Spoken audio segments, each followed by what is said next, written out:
Bonjour, dans cette vidéo nous allons voir ou revoir un des premiers temps qu'on doit connaître lorsqu'on apprend l'anglais, le present simple. Dans une phrase affirmative, il est très facile à former. Avec les premières et deuxièmes personnes du singulier ainsi que pour toutes les personnes du pluriel, il suffit de prendre la base form. En revanche, pour la troisième personne du singulier, he, she ou it, il faut rajouter un s. Attention, si le verbe se termine par une sifflante, s, sh, ch, x ou z, ou s'il se termine par un o, on ne rajoute pas simplement S, mais ES. Si le verbe se termine en consonne Y, le Y se change en I et on rajoute ES. Dans une phrase négative, on utilise l'auxiliaire do, not, souvent abrégé en don't, suivi de la base form.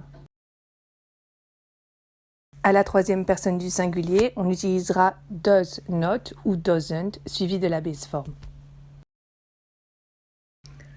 Dans une phrase interrogative, on utilise la structure do ou does s'il s'agit d'une troisième du singulier, plus le sujet, plus la base form.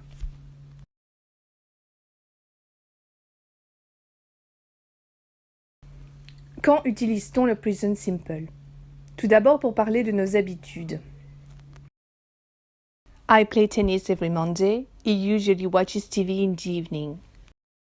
On l'utilise également pour parler des choses toujours vraies et des situations permanentes ou quasi permanentes. Water boils at 100 degrees.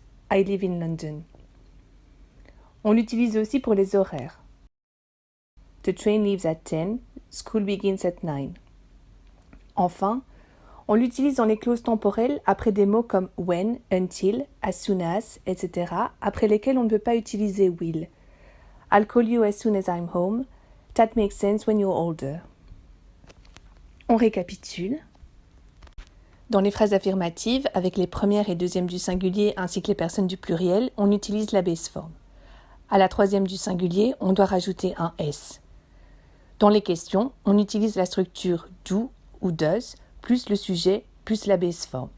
Et dans les phrases négatives, on utilise la structure don't ou doesn't, plus la base form.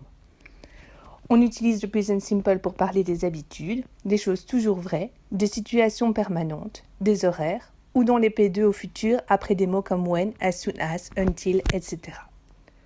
Bon travail!